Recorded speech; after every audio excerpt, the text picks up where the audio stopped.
Salut și bine v-am găsit pe Revival! Astăzi vom vorbi despre unul dintre cei mai interesanți compozitori din muzica românească și nu numai.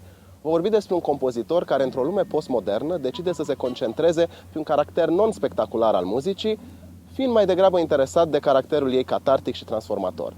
Vom vorbi despre Octavian Nemescu, inițiatorul curentului arhetipal în muzica românească, unul dintre cei mai complexi și utopici compozitori.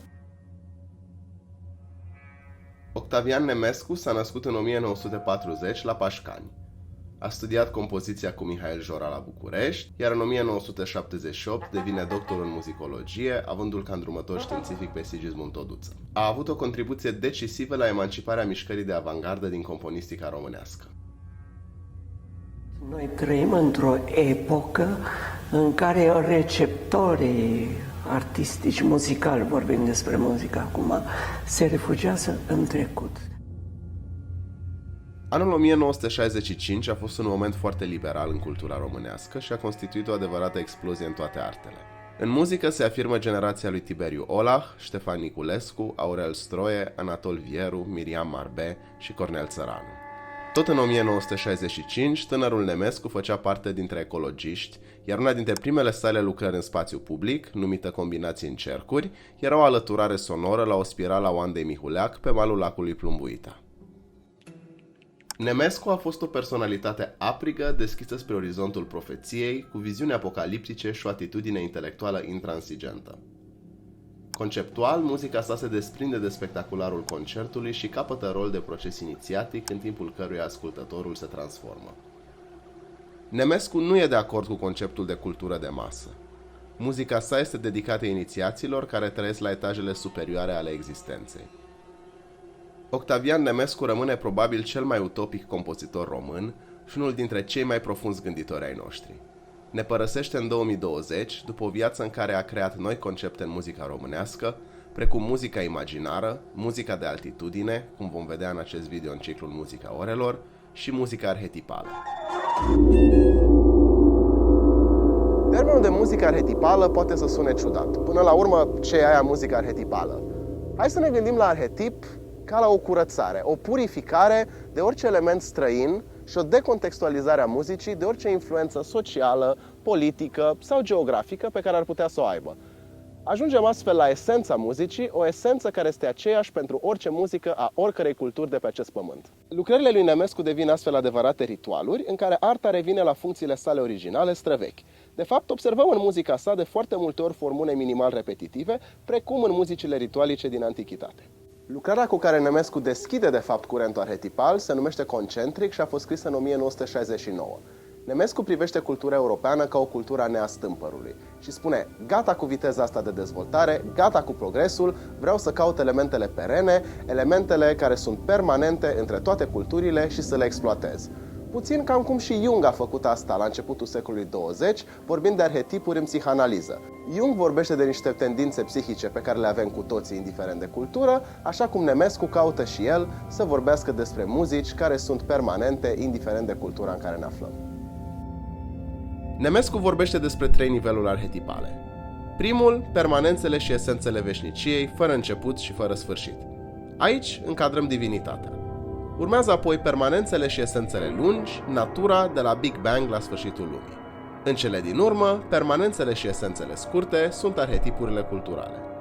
În Concentric, ideea arhetipală e reprezentată astfel. Avem un ison, un strat de armonice care reprezintă arhetipul natural.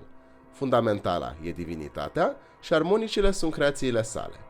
Un al doilea strat este format din cadențe care parcurg cronologic istoria muzicii, de la muzici politeiste, la cele tibetane, ebraice, bizantine, renascentiste și așa mai departe, până la cadențe de secol 20. Acestea sunt arhetipurile culturale.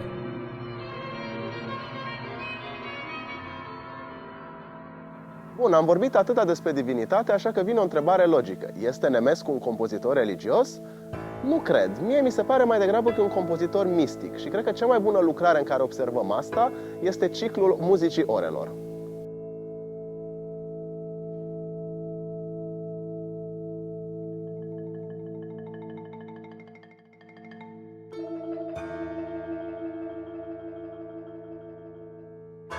În ziua de astăzi, în muzica clasică, observăm piese din ce în ce mai scurte.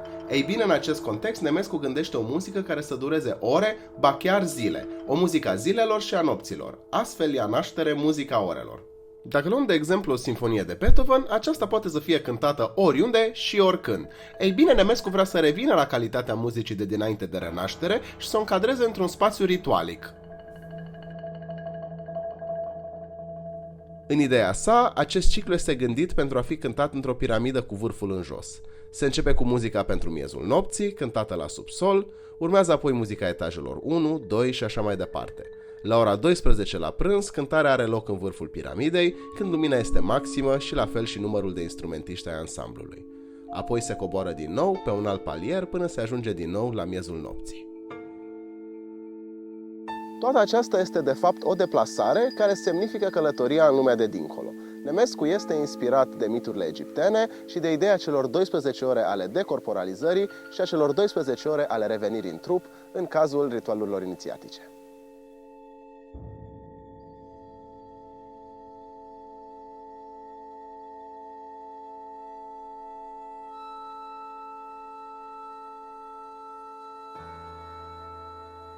Sper că v-a plăcut episodul de astăzi și că ați descoperit mai multe despre Nemescu, un compozitor despre care eu nu știam foarte mult, dar când am aprofundat pentru video-ul ăsta am descoperit ceva absolut fascinant. Mi se pare sincer cel mai utopic compozitor din muzica românească.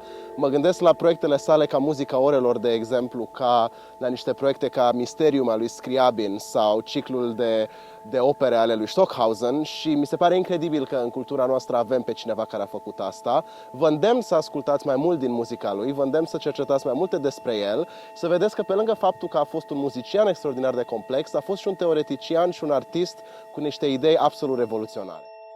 Acesta a fost episodul Revival de astăzi, sper că v-a plăcut. Nu uitați să vă abonați la canalul de YouTube, mă ajută extraordinar de mult și să urmăriți paginile de Facebook, Instagram și TikTok. Iar dacă credeți în proiectul Revival și vreți să-l susțineți, vă invit să aruncați un ochi pe pagina nou creată de Patreon, unde puteți vedea variante în care mă puteți ajuta și în care puteți accesa conținut exclusiv.